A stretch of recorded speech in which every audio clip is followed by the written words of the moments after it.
엄마의 몸속에 아버지로부터 그 정자를 받잖아요. 난자가 정자를 받아서 내가 나라고 하는 존재가 하나 탄생하지 않습니까? 그 씨가, 남편의 씨가 여인 속에 들어와서 만나서 착상되면서 하나의 세포가 탄생하는 그게 사랑이라는 겁니다. 그때부터 이 여인은 그 자기 자궁 속에 자라고 있는 아이를 사랑하게 되는 거 아니겠어요? 이 사랑은 내가 스스로 만들어내는 게 아니고 이미 외부로부터 들어온 것이거든요. 그리고 그 아이를 낳을 때에 그 아이를 사랑으로 키울 수 있는 그 마음 주신 겁니다. 하나님께서. 그래서 사랑이라고 하는 것은 그냥 노력해가지고 하는 게 아니거든요. 그냥 사랑은 되어져야 되는 것입니다. 그냥 사랑은 되어지는 거고 나가는 거라서 걷잡을 수 없어요. 그냥 사랑은 가는 거예요. 주는 거, 나가는 거. 자기 자식을 사랑 안 하려고 뭐 결심했다고 미워합니까? 자기 자식 사랑 안 하려고 결심해 보세요. 사랑이 안 갑니까?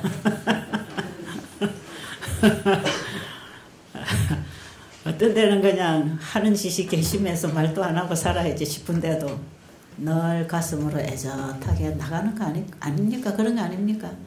사랑이 뭡니까? 저도 우리 아이들하고 씨름을 좀 합니다. 네, 아이고, 이놈 새끼 이제 앞으로 절대로 니하고 말하나 봐라. 결심해가지고 그냥. 그런데 좋은 거 있으면 주고 싶고, 나 혼자 좋은 거 가지면 자식 생각나고, 그렇지 않던가요? 사랑이라는 게 이거는요, 말릴 수 없는 거예요. 그래서 사랑은 자랑하는 것도 아니고요. 끊으려야 끊을 수가 없는 관계. 이런 사랑이 하나님과 우리 사이에 연결된다면 좋겠죠? 이걸 가지고 가라. 너하고 나하고 원래 이런 관계였다. 그런데 이 관계를 죄가 들어와서 끊어버렸는데 네 스스로는 다시 내게로 돌아올 수 없으니까 내가 너에게로 가서 이거 줄게. 그리고 예수님 오셨죠? 그 예수님 제 가슴에서 만난 경험이 제가 있습니다. 내 자식을 내가 어떻게 사랑하는지 알잖아요. 내가 해봤으니까. 근데 예수님을 내가 어떻게 사랑하는지 그거 예수님이 나를 사랑한 것, 그 사랑의 크기와 가치를 제가 다 잘 모르지만 그 사랑을 내가 만났을 때에 내 마음이 어떻게 그분에게로 끌리는지는 내가 알아요. 그래서 절대로 예수님이 욕먹는 일은 내가 견딜 수 없어요. 그런 거 있죠. 진리가 무시를 당할 때, 우리 주님이 무시당할 때, 우리 하나님의 이름을 어떻게 좀 가치 없이 망령되게 막 말할 때, 뭐 하나님에 대해서 함부로 말할 때 아주 그거는 의문이 일어나죠. 누가 내 자식에게 대해서 막 나쁘게 말하면 그 사람 좋던가요? 아주 그 사람하고 원수가 집니다. 내 자식에게 대해서 나쁘게 말하고 내 자식의 앞길을 막고 내 자식의 그 체면 손상 이런 거 내 자식에 대해서 당신 자식은 희망이 없어 한다든지 말이에요. 그 자식의 약점과 결함에 대해서 말할 때 그걸 따와 다른 사람에게 퍼뜨릴 때 아주 분노가 일어나잖아요. 그건 사랑에서 오는 분노 아닙니까? 그죠? 저는 그 예수님에 대해서 누군가가 무시한다든지 잘못 말한다든지 이럴 때에는 참을 수 없는 거 저는 여러 번 경험합니다. 어떤 사람들이 하나님 모르는 사람들이 앉아서 하나님을 이러쿵저러쿵 하면은 당신 하나님 진짜 알고 말하는 거야? 어떻게 알지도 못하는 분을 그렇게 말할 수 있냐고. 어떤 때는 막 그 대꾸를 해주고 싶은 그런 마음 있어요. 이런 마음 저는 경험을 해봤습니다. 그리고 그 예수님이 나를 이처럼 사랑하신다는 이 사실을 깨닫는 순간에 그 예수님을 따르게 됐어요. 네. 그러면서 그분에게서 배우기 시작하고 그분이 말씀하시면 예, 그렇게 하겠습니다. 그러면서 단순하게 내가 깨닫는 수준만큼 제가 막 따라서 나오게 되면서 천방지축이라 그러나요. 정말 철없이 구는 신앙 있지 않습니까? 그죠? 그런 신앙을 제가 꾸준히 해온 것 같아요. 그러면서 뒤를 돌아보면 참 남기지 말아야 할 이런 부끄럽고 수치스러운 발자국들을 남기고 온 그런 제 지난 날들을 바라보면서 정말 내 지난 날 생각하면 다 죄뿐이라는 고백밖에 안 되는 이런 어떤 내 마음의 좌절감 이런 것들이 막 엄습해 올 때가 있죠. 오늘 아침에 우리 이숙 사모님이 기도하는 그 기도에 그분의 가슴 속에 있는 그 고뇌 그게 뭔지 제가 알아요. 저도 그 고민하고 있거든요. 예수의 증거를 가져야 되는데 사탄의 증거를 가지고 살고 있는지 여러분 한번 가만 생각해 보세요. 한번 가만히 여러분 한번 자신을 한번 살펴보시기 바랍니다. 저는 교회 생활을 60년 이상 했는 사람 아닙니까? 그 60년 이상을 교회를 다닌 사람. 그리고 많이 설교 들었어요. 제일 많이 듣는 게 뭐냐? 사랑하라, 사랑하라, 사랑하라. 사랑. 아주 그제 뭐 믿어라. 기도해라. 기도하라, 믿어라, 사랑해라. 그 세 단어는요. 정말 그야말로 귀에 못닥지가 않도록 들은 소리. 그리고 지금은 이 유식한 설교들, 사랑에 대한 설교를 한다. 믿음에 대한 설교를 한다. 이번에도 우리가 지금 많이 듣고 있는 설교. 기도에 대해서, 기도도. 근데 이제 이런 게 막 들리는 게 식상할 정도로 많이 들어가지고, 이제 설교를 들으면 막 갈등이 오는 거 있잖아요. 저거 안 되던데. 저는 어제 주민호 목사님이 성령의 열매에 대해서 9가지 열매. 저는 가만히 보니까 그 한 개도 내 안에서 지금 안 열리고 있더라고. 그럼 나는 지금 뭐죠? 믿음을 가지고 있나? 성경을 읽어보면 성경에 그 하나님의 품성 아닙니까? 성경이다. 하나님의 품성을 드러내는 건데 사랑은 오래 참고 사랑은 온유하고 사랑은 투기하지 아니하고 사랑은 자랑하지 아니하고 끊임없이 나는 나를 그래도 좀 드러내고 싶은 마음도 있고 내가 뭘 하면 누가 잘했다고 해주면 기분이 좋은데 잘못했다 하면 또 좀 좌절되고 나를 자꾸 나쁘다 그러면 다가가기 싫고 그렇잖아요. 저 채집사가 아직까지 저 모양이야. 지금 여러분이 아마 그러고 계시죠? 아니 이제 채집사 저 여태 저거 엉터리였구나. 그럼 그렇게 생각하실 수도 있겠습니다. 저는 오늘 이숙 사모의 기도에서 공감했습니다. 예수의 증거를 가져야 될 우리 백성이 사단의 증거를 가지고 살지 않나.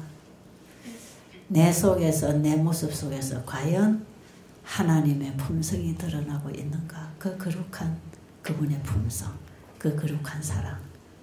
그런데요 우리 인간은요 사랑한다는 그 사랑도요 다 육으로 된 사랑을 가지고 있는 거예요.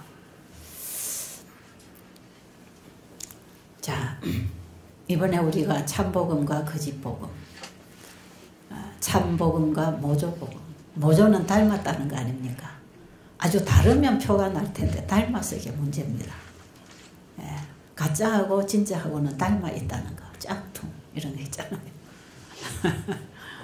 예, 꼭 같아. 진짜하고 꼭 같은데 자세히 보면 뭔가 다른 거 있잖아요. 여기에 우리가 많이 속아가지고 진짜 모조품 신앙을 하면서 참 신앙을 한다고 착각하고 있지 않았나. 어제 우리 홍순호 부원장이 역사적으로 모조복음에 대해서 쭉 짚어나갈 때 뭐 우리가 부분적으로 다 읽었고 알았고 여기 오신 여러분들 정도는요 그거 다 여러분들이 많이 읽고 듣고 또 알고 있다고 생각하는 부분일 수도 있습니다. 뭐 여기서 나가는 이 메시지가 모르는 게 오면 이상하죠. 그거 다 아는 내용이 아는 거. 세제천사의 큰 외침은요 모르는 걸 가르쳐 주는 게 아니라 아는 걸 알고 있다고 생각했던 걸 바로 해주는 거예요. 바로 깨우쳐 주는 거예요.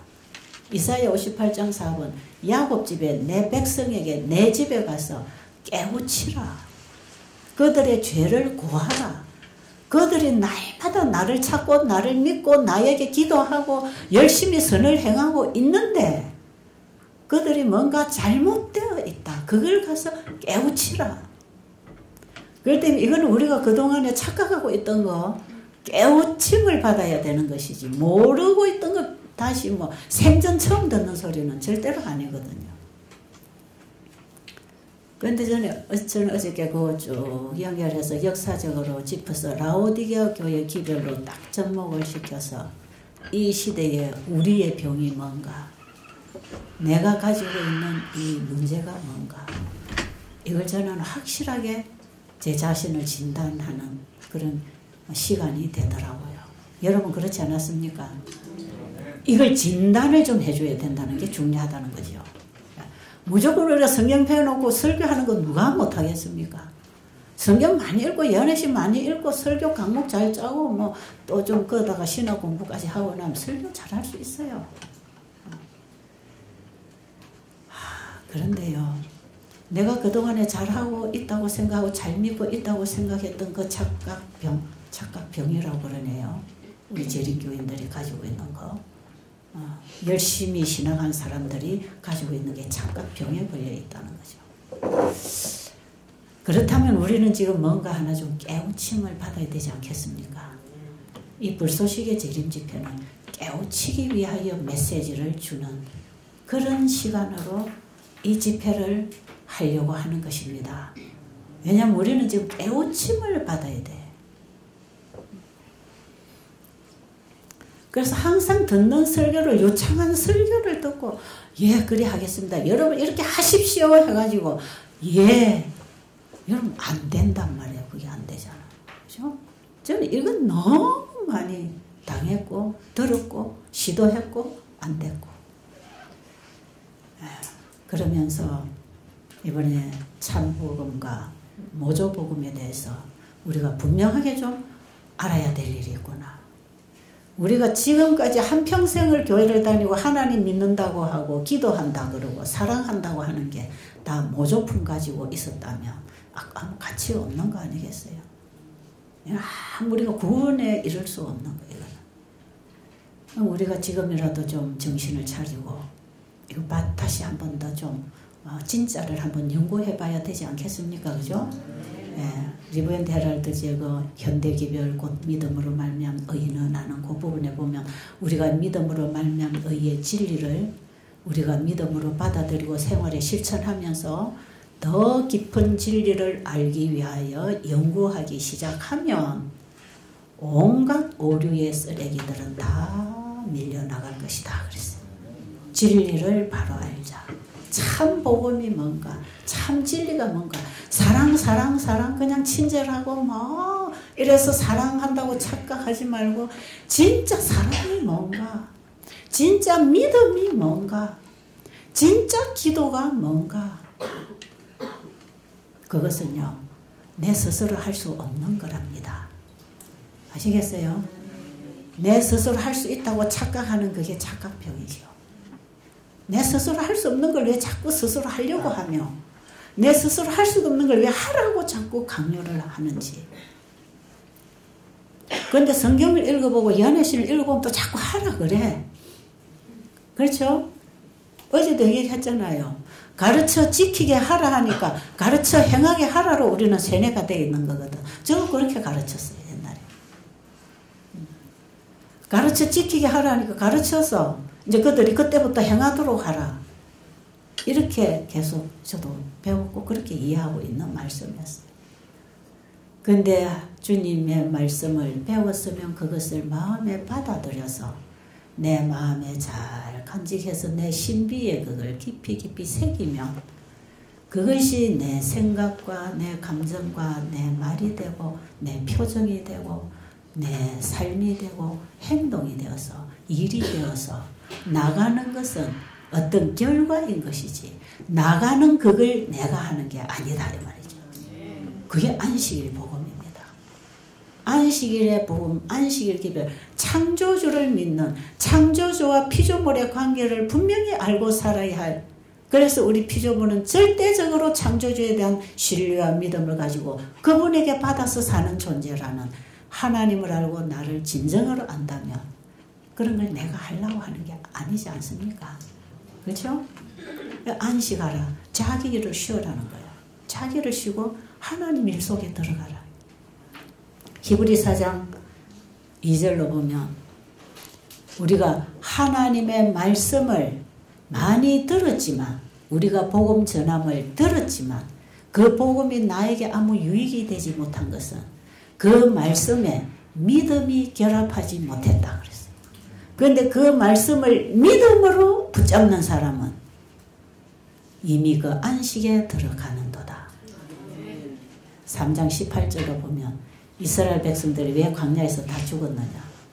하나님께 불순종한 건데 그 불순종은 뭐냐. 하나님을 믿지 아니하므로 그들이 불순종함으로 안식에 들어가지 못했다. 내가 열심히 하는 것은 안식이 아닙니다. 자, 그럼 또 좀 하나하나 오늘 조금 우리가 착각하고 있었던 거 좀 짚어보기를 바랍니다. 제가 요즘 설교를 잘해야 된다고 생각 안 합니다. 하도 유식한 설교는 많이 나오고 있잖아요. 요즘은 뭐 인터넷 들어가면 쏟아집니다. 설교 홍수입니다, 지금. 은혜스러운 설교, 감동을 주는 설교가 문제가 아니고 내 신앙을 바로 놓자. 내 신앙 바로 하자. 이거 우리가 열심히 믿는 게 중요한 게 아니고 바로 믿는 게 중요하다. 자, 그래서 이제 오늘 아마 우리가 참복음에 대해서도 공부하겠지만 제가 오늘 아침에 참복음은 뭔가? 너희는 스스로 아무것도 할 수 없으니까 내가 다 줄 것이다. 그게 복음 아닙니까? 여러분 사랑이 없습니까? 기도가 잘 안 됩니까? 믿음이 없습니까? 그거 내가 다 줄게. 그 복음을 잡으세요. 그 복음을 받읍시다. 우리의 구원 내 노력에 달려 있잖아. 내가 태어나기 이전부터 그분이 준비하신 거예요. 창세로부터 창조로부터 이미 그분은 창조하실 때 자기 안에 있는 품성을 자기 안에 있는 생명을 이걸 만들어 창조해내서 그분 안에 있는 거하고 똑같은 글작품들을 만들어 가지고 너하고 나하고 같이 공유하고 영원히 살자. 그래서 창조사업 시작하셨죠. 하나님 미리 아시는 분입니다.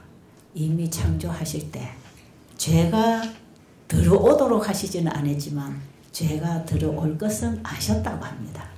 하나님은 다 아시는 분이에요. 그 죄가 들어올 것까지 계산해 두고 창조하셨다는 것입니다. 그래서 주님이 창조하신 그들이 만약에 죄로 인해서 선악을 알아서 이 갈등 속에 전쟁 속에 고통 속에 우리가 사는 거 원치 아니하시고 오직 사랑만 알고 사랑만 나누고 살 수 있는 존재로 100% 순사랑의 존재로 우리를 창조하셨고 그 사랑으로만 살 때만 우리가 행복하기 때문에 여러분 지금도 그렇잖아요. 사랑을 줄 수 있는 대상이 있으면 그 인생은 행복한 것입니다. 사랑을 해야 되고 줘야 되는데 사랑을 줄 수 없을 때 그 인생이 불행한 것이에요. 저는 가장 행복한 게 뭐냐, 사랑을 줄 수 있는 대상을 만나는 것. 그게 나의 행복이라고 생각하죠. 그래서 우리가 사랑할 때 행복합니다. 사랑 받을 때보다 줄 때 행복하지요. 근데 그 사랑이 어디서 올 건가? 그것도 와야 하는 거 아닙니까? 그렇죠? 자, 그렇다면 하나님이 창조하실 때 이미 거기에서부터 내가 너를 창조하는데 너의 모든 건 내가 끝까지 책임진다. 그거 준비하신 거예요. 죄가 들어와서 우리가 이렇게 불행한 처지에 질병 속에 고통 속에 이렇게 죄에 질질질질 끌려다니다가 이렇게 죽도록 내버려 두시는 게 아니고, 이놈아 니 왜 그렇게 나쁜 짓 하고 있어?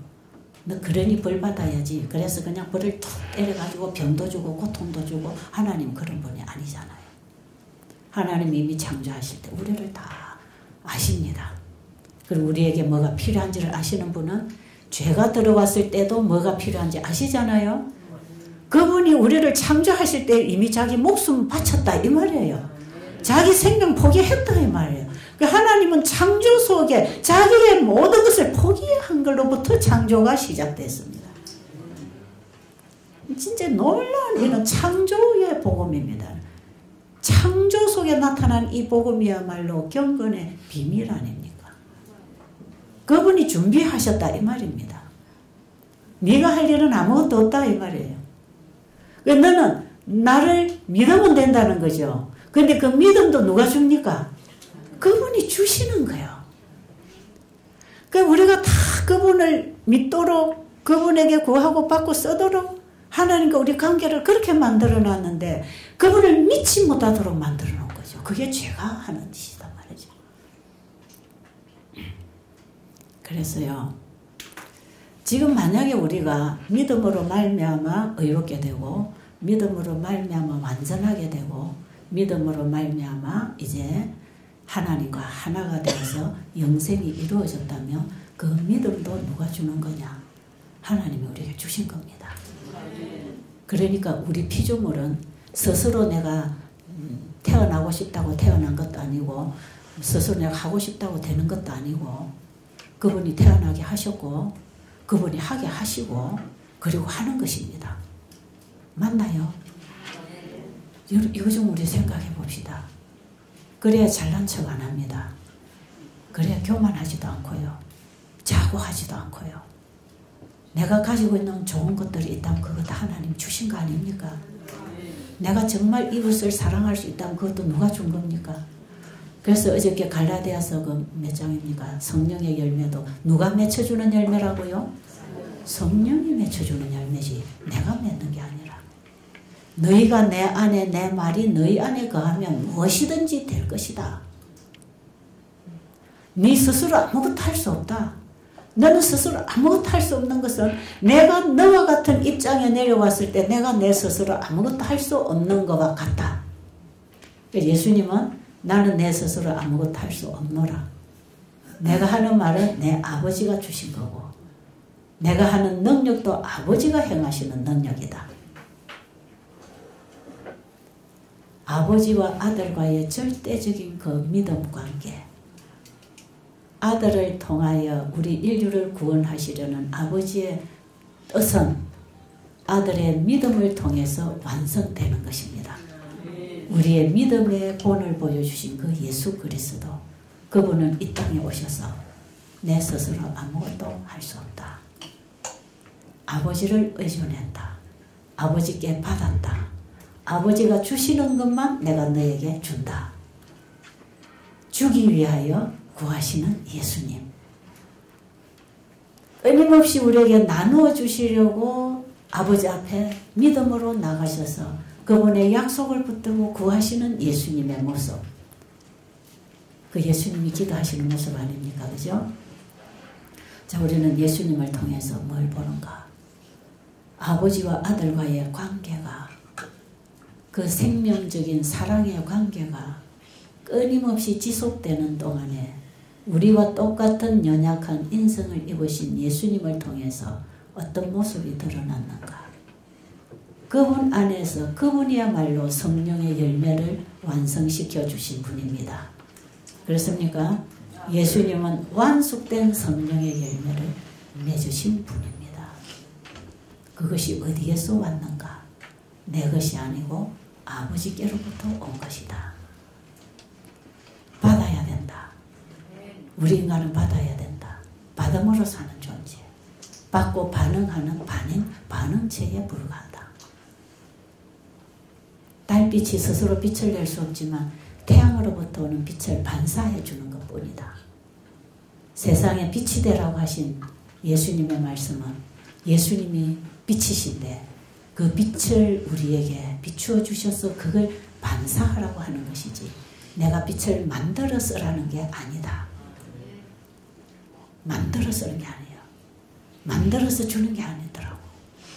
여러분이 믿음이 뭔지 믿음으로 말미암아가 뭔지 우리가 좀 제대로 알면 모조복음에 속지 않을 것입니다.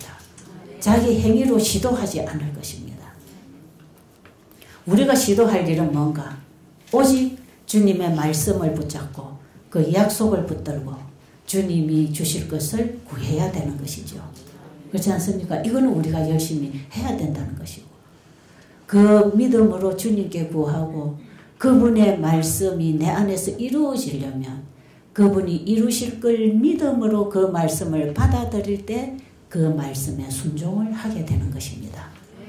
그래서 그 말씀에 순종할 때 그분의 약속이 이루어집니다. 그러니까 우리에게 이미 다 허락하셔서 약속하고 주셨어요. 다 주신 것을 우리에게 그 주님이 약속하신 것은 그대로 이루어진다고 하는 그 믿음이 어디에서 와야 되는가? 창조의 능력에서부터 와야 됩니다.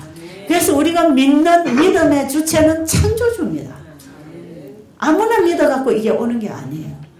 우리 믿음의 주인을 지금 바로 찾아야 되는 거예요. 그 창조주가 창세기 1장에 보면 말씀하시니 그대로 이루어지지 않습니까? 그거 아십니까? 그분이 말씀하시니까 없는 것도 나왔다 이 말이에요. 이 우주 만상이 하나님의 말씀으로 창조되었다고 합니다. 그 말씀만 하면 없는 것도 만들어내시는 그 하나님의 말씀이 성령의 감동을 통해서 대언의 영을 통해서 사람을 통해서 성경에 기록되어서 우리에게 왔다면 그 말씀 속에는 지금도 창조력을 가지고 있습니다. 그래서 우리가 하나님의 말씀을 읽을 때는 분명히 이 말씀하신 분이 이 말씀을 이루어 주시겠다고 하는 약속으로 붙잡아야 되는데 그걸 믿음이라 한다. 그래서 우리가 상대를 알아야 믿을 수 있지 않습니까? 그죠? 나를 믿으라 해서 믿어지나요? 상대를 알면 믿음이 옵니다. 그래서 우리가 하나님을 알 때 믿음도 옵니다. 하나님은 우리에게 자신을 열어주시고 계시해 주시면서 우리에게 믿음을 주셔놓고 믿으라 하는 것이지 무조건 그냥 나를 믿어라 따르라 이렇게 하시는 분이 아니잖아요. 그러니까 우리 하나님을 바로 아는 게 중요하지요. 하나님을 찾아야 되겠지요. 하나님을 구해야 되겠지요. 그 나라와 의를 구해야 되겠지요. 우리가 하나님 아는 그 알을 구해야 됩니다. 하나님을 알기를 힘써야 됩니다. 자, 그러면 그 하나님은 말씀만 하시면 그 말씀을 그분이 이루시고 천지가 없어져도 하나님의 말씀은 1.1핵도 없어지는 법이 없어. 그 말씀 속에 물질을 담고 있기 때문에 그렇습니다. 그 말씀 속에는 일을 담고 있기 때문에 그렇습니다.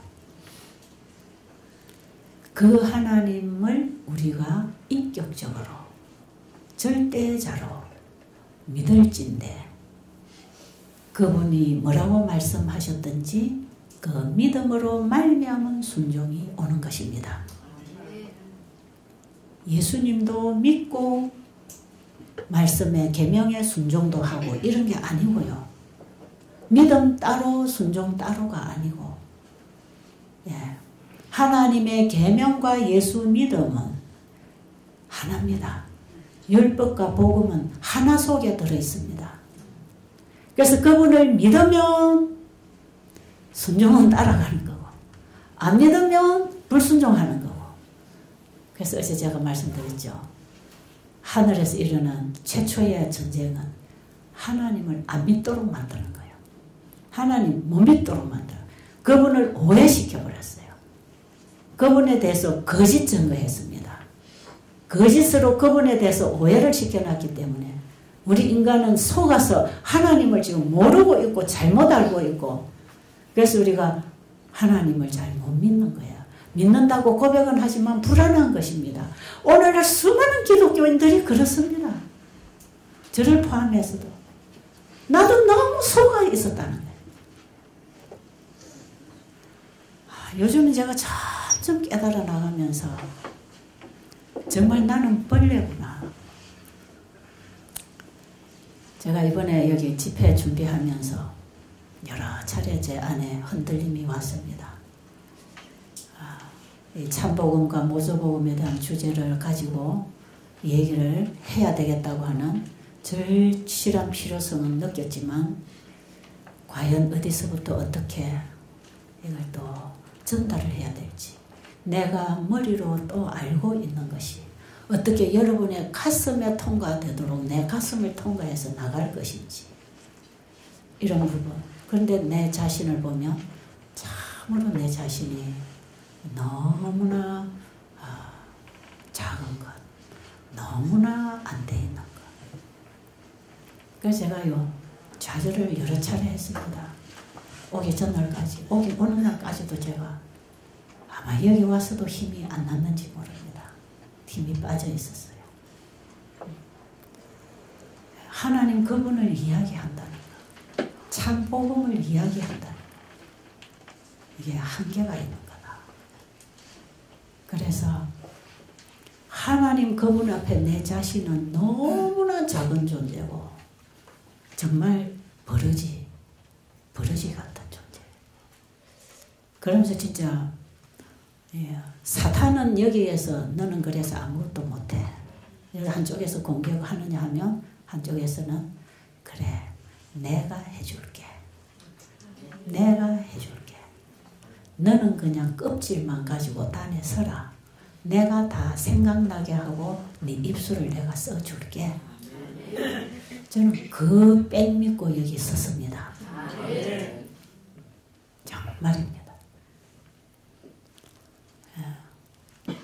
그래서 제가 여기 오기 전까지요, 그 전날 바로 출발하기 전까지요, 실물교훈에 주기 위하여 구함, 그 장을 10번도 더 틀어놓고 들었습니다.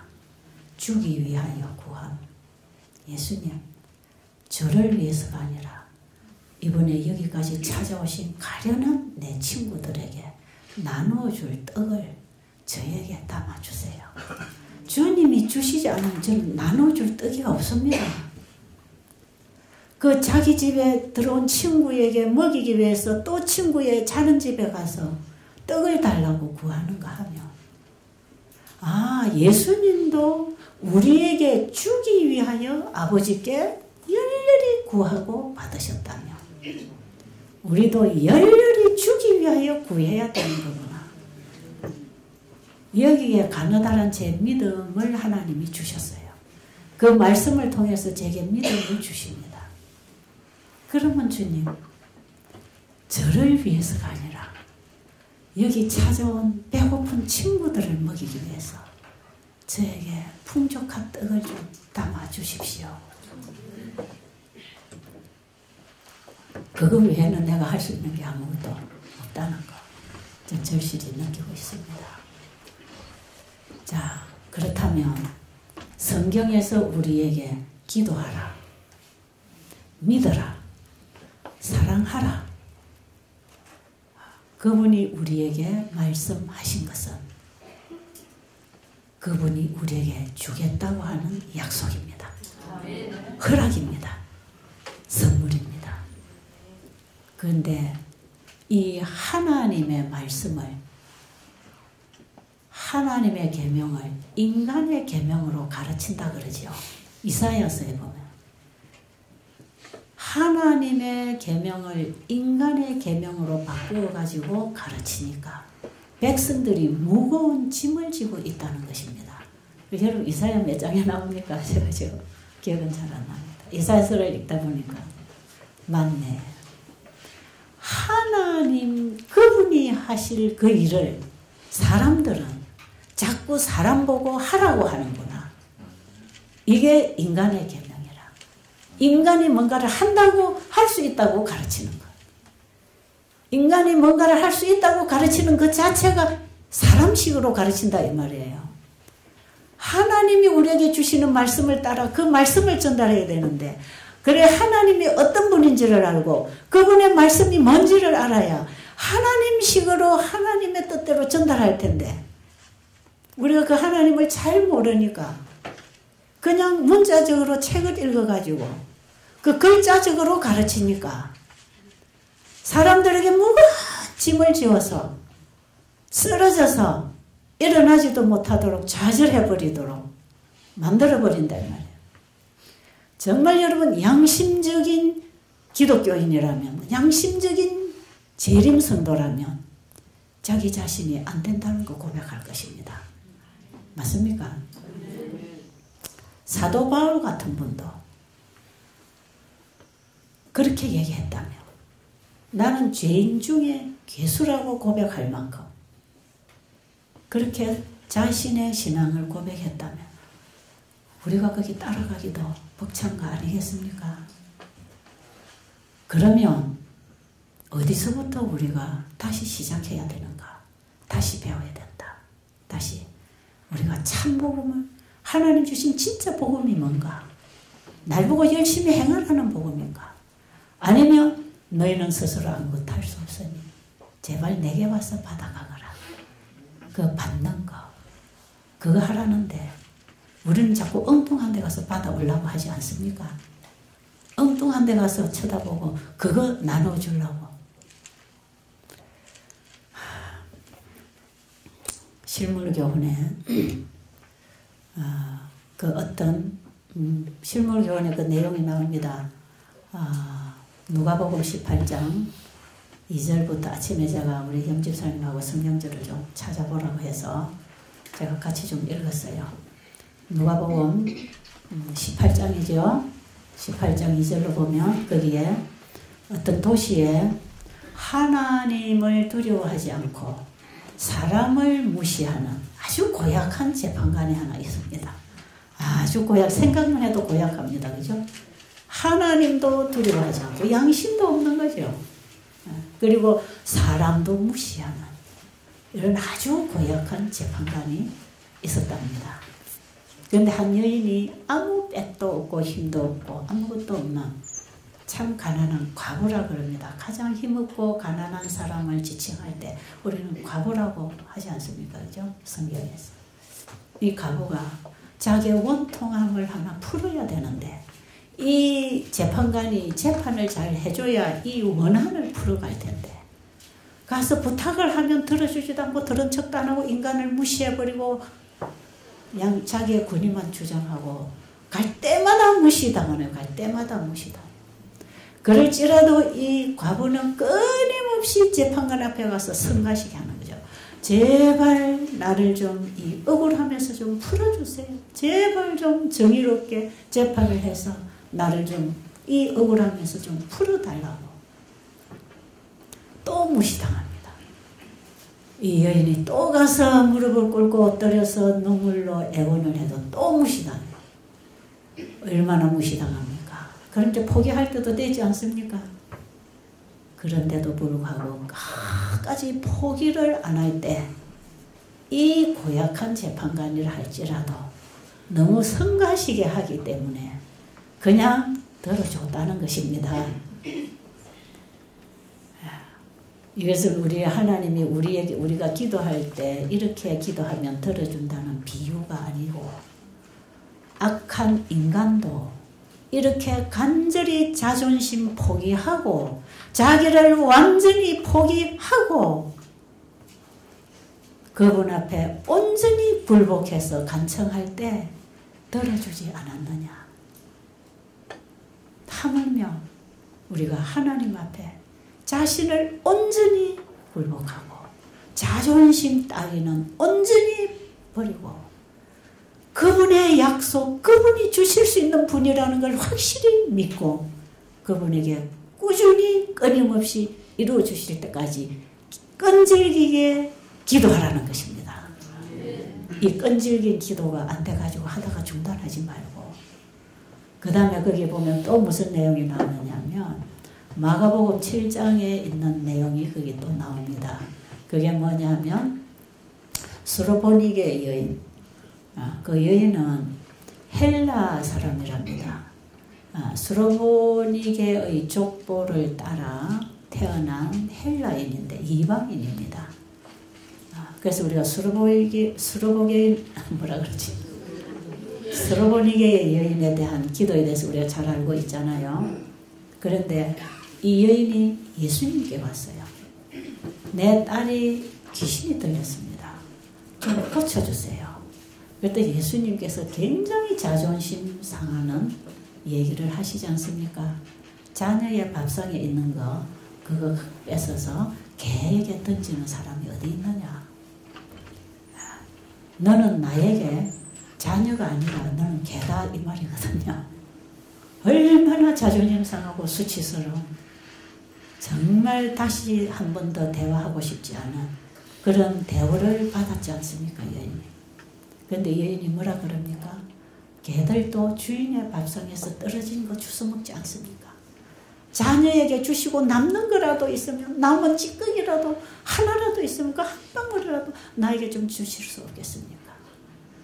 이거는 완전히 자기 자존심, 자기 자아를 굴복하는 기도입니다. 그렇지 않습니까? 자기를 굴복시키는 거. 우리의 신앙은 자기 굴복에서 시작된다고 생각합니다. 어떻게 할 때, 상대를 할 때, 상대에 대해서 알 때, 상대에 대하여 믿음이 생길 때, 그 믿음까지도 그분이 주시는 거. 그렇죠? 예수님이 행하시는 그 이적, 그 일로 인해서 이 이방 여인에게 믿음을 준 거 아닙니까? 이 여인이 믿음을 가지고 예수님 찾아온 것은 그 믿음을 예수님 그분이 준 거예요. 아, 저분에게 가면 귀신도 쫓아내더라. 저분은 병자도 고치더라 하는 그 믿음을 보여주셨습니다. 그리고 재판관 앞에 가서 끊임없이 구한 그 여인도 이 일을 풀어줄 수 있는 사람은 저 재판관 저 사람밖에 없기 때문에 꾸준히 그 믿음으로 그분만이 해결할 수 있기 때문에 여러분 우리의 죄는 누가 해결해 줄 겁니까? 이 억울함을 이 죄에게 시달리고 고통당하고 나를 괴롭히고 있는 이 억울함을 이 원통함을 이 괴로움을 누가 풀어줄 겁니까? 누가요? 예? 예? 누가요? 아, 예수님이 와 바로 나와야지 어떻게 그걸 뺑뺑 돌려서 자꾸 얘기해요. 예수가 뭡니까? 자기 백성을 저희 죄로부터 구원할 자라. 저는 여기에 희망 걸고 있습니다. 저 여기에 믿음을 둡니다. 이 외에는 아무데도 구할 데가 없어요. 여기에 그냥 이 믿음은 누가 주신 겁니까? 그분이 주신 거예요. 어떻게 해요? 봐라. 내가 네 죄 때문에 죽었잖아. 내가 창조로부터 창세로부터 나는 너를 위해서 죽었어. 지금 네 죄, 그 값은 내가 다 지불했어. 네 죄의 책임은 내가 다 졌어. 그래 제발 나에게 가져와라.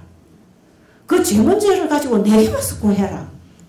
네 그 죄에게 사로잡혀서 고통당하는 그 억울함과 그 원통은 그 네 것도 아닌데 네가 가지고 나와 가지고 말이야. 그게 어디 네 거냐? 우리 조상 탓이지. 그런가요? 우리는 죄를 유전받았다 그랬어요. 내가 뭐 죄인으로 태어나고 싶어 태어났나요? 하나님의 계획에 따라서 태어났는데 나 억울해요. 나 왜 이렇게만 살아야 돼요? 하나님, 이 원통함을 좀 풀어주세요. 원통하지 않습니까? 죄에 질질 끌려다니는 것 원통하지 않습니까? 억울하지 않습니까? 여러분, 이거 좋습니까? 죄가 내 안에 도사리고 있을 때 여러분 행복이라는 게 다 사라집니다. 기쁨, 행복, 감사 깡그리 사라지는 겁니다. 죄라는 게 내 속에 역사하면요. 그게 바로 미움, 시기, 질투로 일어납니다. 이게 나를 얼마나 괴롭히는지 아세요? 여러분, 나를 괴롭히는 건 내 남편이 아니고 내 자식이 아니고 내 부모가 아니고요. 우리 교회 누구가 아니에요. 내 속에 거하는 죄입니다. 죄가 나를 괴롭히는 거예요. 죄가 괴롭힌다니까. 이건 내 것도 아닌 게 들어와가지고 나를 괴롭히고 있으니까 정당하게 법관 앞에 가서 이거 좀 해결해 달라고 부탁해야 되지 않을까요?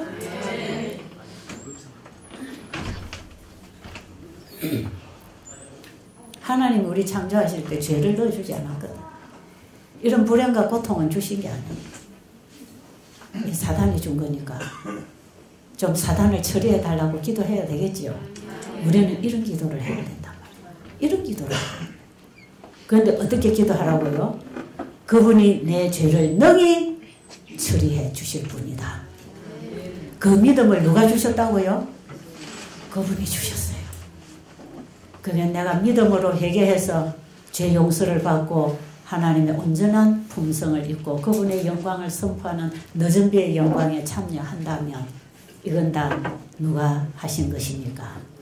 하나도 내가 한 게 아니에요. 우리란 존재는 아무것도 할 수 없는 존재예요. 참 복음이 뭡니까? 그분이 다 준비하셨다. 그분이 다 준비하셨다. 필요할 때마다 주시려고 가지고 계신다. 구하라 그러면 주실 것이요. 기도도 그분이 시켜야 되고 믿음도 그분이 주셔야 되고 그렇게 해서 그분은 그분의 것을 우리에게 주시려고 하십니다. 사랑이 좀 있다고 착각하지 마세요. 그리고 우리 인간적인 사랑은 다 상대적인 사랑이다. 상대가 괘씸하게 하면 사랑도 식어져 버리죠. 이게 사랑 아니에요. 그 사랑은 어디로 연결돼야 사랑입니까? 예수님으로 연결된 영적인 사랑만이 그게 사랑입니다. 사랑은 영입니다. 육으로 만들어내는 게 아닙니다. 내가 당신을 사랑한다고 할 때는 그 영혼에 대한 영적인 사랑을 얘기하는 것입니다. 그래서 우리가 자식지간의 육적인 사랑은 언제나 끊어질 수도 있지만 예수님 안에서 영적인 관계를 사랑의 관계를 맺으면 영원한 것입니다. 우리는 그 영적인 사랑 관계 그래서 영적인 형제, 자매, 부모의 관계를 예수님으로 인하여 맺도록 하신 거 아닙니까? 그런데 이 지금 실물교훈에 나의 원한을 풀어달라는 그 부분에 보면요. 이 내용을 쫙 얘기해 나갑니다. 여러분 뭐 영적 친교 지금 하면서 말씀 많이 연구하잖아요. 거기에 아주 제가 그걸 읽어가면서 하나 바로 이거구나. 바로 이거네. 맞았어. 그거 하나. 아! 제가 자꾸 아 하라 그랬죠. 아! 바로 이거였구나. 그거 하라 그랬죠. 우린 지금 그거 해야 될 때라니까요. 지금 우리는 바로 잡자 이 말이에요. 지금까지 매일 들어가지고 귀에 익어가지고 그냥 계속 들어서 그냥 아는 것 같았는데 목사님 가정에서 크는 강아지가 목사님 집에 예배 드릴 때마다 맨날 앉아서 노래 같이 부르고 같이 기도했지만 이 강아지 속에는 하나님과의 영적인 관계가 없잖아요. 강아지 속에 하나님의 거하실 성전이 있습니까? 없잖아요. 그런데 우리는 맨날 교회 다니면서 맨날 들은 거 습관적인 거 가지고 잘 믿는다고 떨고 다녔는지 몰라요. 강아지가 그냥 가정에 목사님 가정에 따라서 하나님 믿는 척 했는 것처럼 우리도 그런 척하고 살았는지 모른다 이 말이죠. 그렇죠? 자, 제가 저걸 보면서요. 아, 바로 이게 복음이구나. 이게 참 복음이구나. 한번 읽어볼래요? 네, 아침에 제가 좀 써달라고 읽어달라고 부탁을 했어요. 제가 좀 읽었으면 오죽 좋겠습니까? 구주께서는 구주께서는 수로보니게의 여인에게 측은한 동정을 나타내셨다. 주께서 그 여인의 딱한 사정을 보시고 그를 민망히 여기셨다.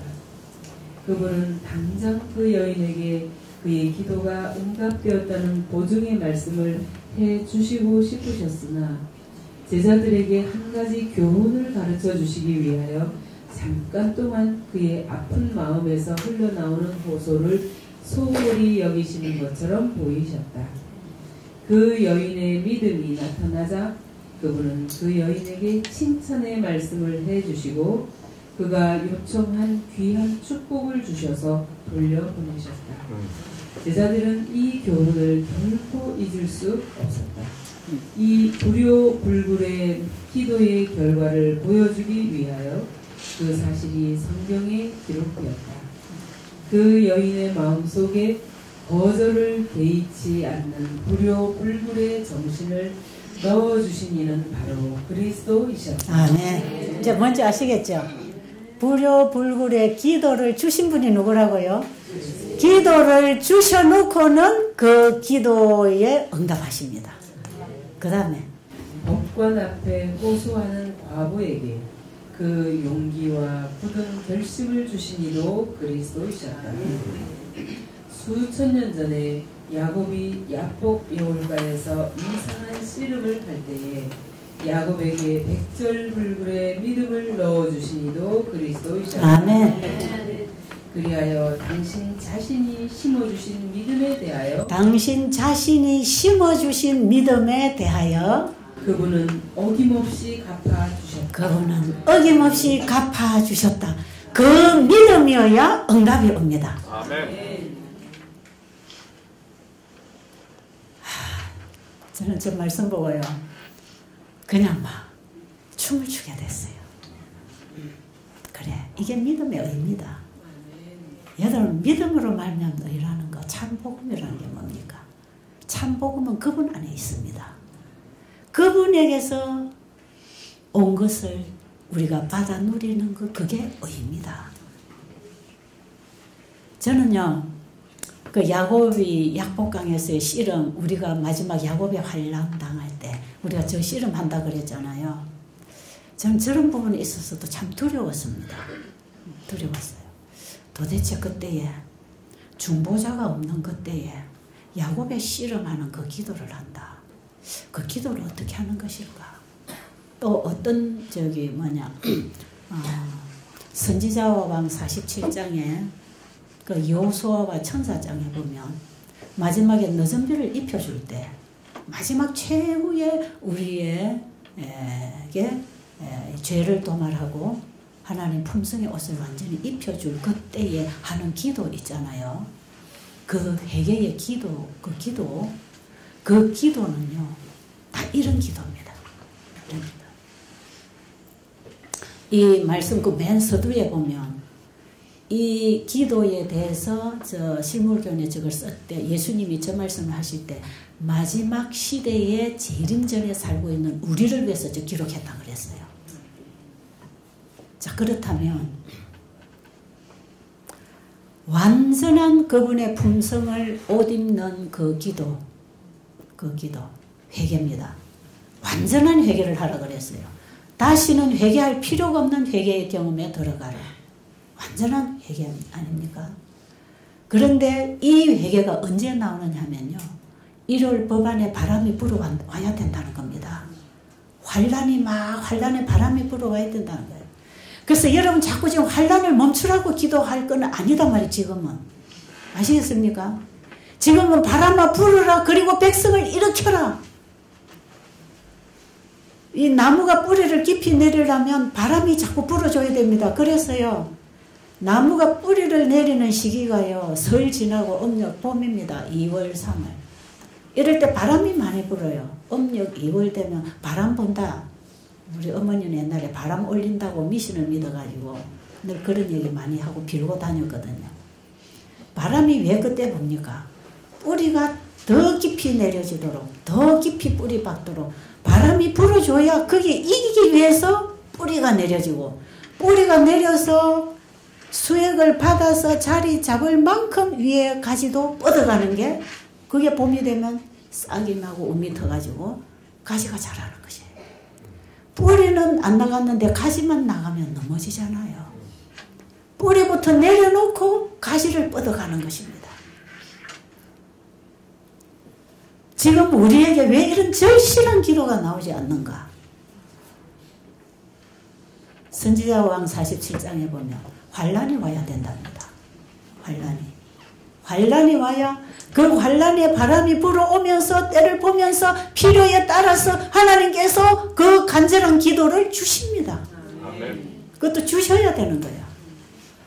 저는 완전한 쉼이 왔습니다. 이 말씀 보면서.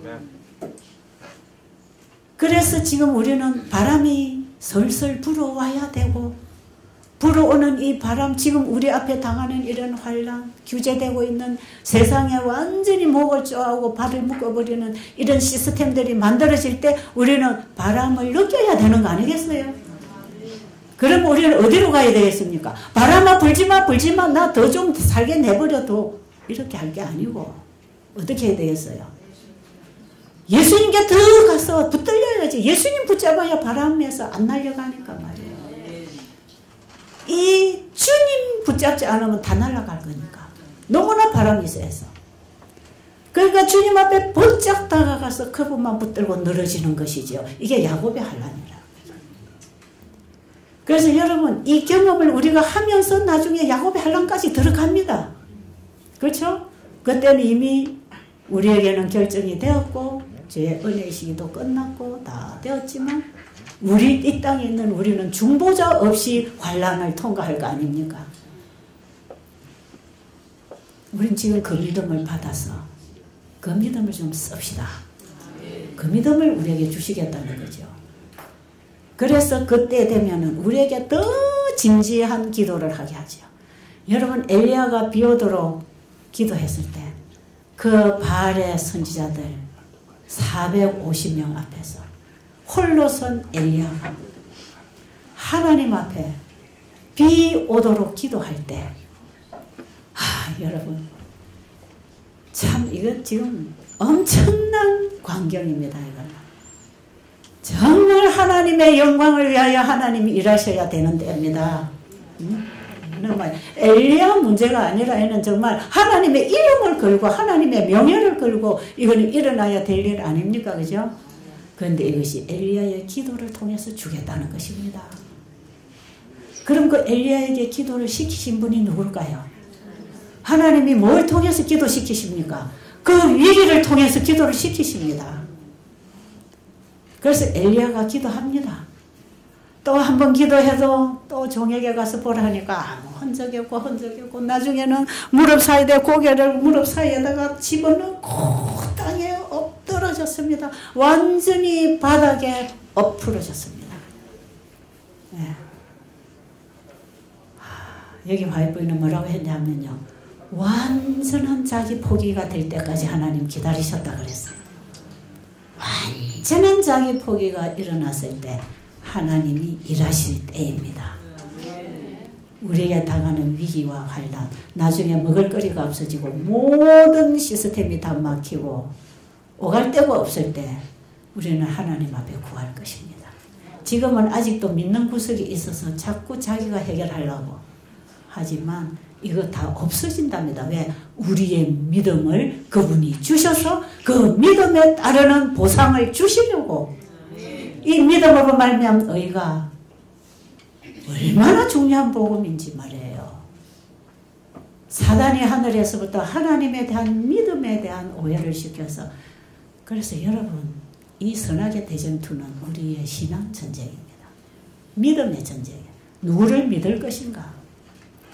마지막 계시록 13장 전쟁은요, 짐승의 우상에게 경배하고 절할 것인가, 창조주께 경배하고 절할 것인가. 우리의 신앙 전쟁 아닙니까? 우리 믿음의 전쟁 아닙니까? 그 마지막에 하나님은 우리에게 계속 환난을 통해서 믿음을 주실 건데 우리는 자꾸 환난아 오지 마라 하면 안 된다 이 말이죠. 그렇습니까? 그래서 여러분, 우리의 삶에 시련이 올 때 하나님 이 시련을 치워주세요 이렇게 기도하지 말고 이 시련을 이길 수 있는 믿음을 주세요. 근데 저는 매번 이 시련을 자꾸 좀 나가라고. 나 이거 못 살려줘. 예수님 나 이거 못하겠어요. 나 죽겠어요. 좀 치워주세요. 그러고 있더란 말이에요. 제가 요즘에 깨닫는 겁니다. 아, 이걸 치워달라고 할 게 아니라 여기에서 승리할 수 있는 하나님의 능력을 붙잡는 믿음을 행사해야 되는데, 인간의 위기는 하나님의 기회라고 분명히 우리에게 약속하셨는데 나는 자꾸 이거 위기를 피하려고, 모면하려고 피하고 다니니 어떻게 우리 믿음의 단련을 받아서 마지막 최후의 환난에 통과할 수 있겠습니까? 우린 지금 그 환난을 믿음으로 이길 수 있도록 해서 우리의 믿음에 믿음을 더해 주시기를 원하신다는 것이요. 이 믿음으로 말미암아 너희 오직 믿음도 그분이 주시고 믿음을 통해서 받아서 의롭게 되는 의. 그렇죠? 그게 누구의 의입니까? 하나님의 의지요. 하나님 속에 있는 의. 그분에게 있는 신성의 의입니다. 우리 인간이 만들어내는 의가 아니라고요. 그걸 우리가 받기 위해서는 불효불굴의 믿음을 가지고 기도하라는 것입니다.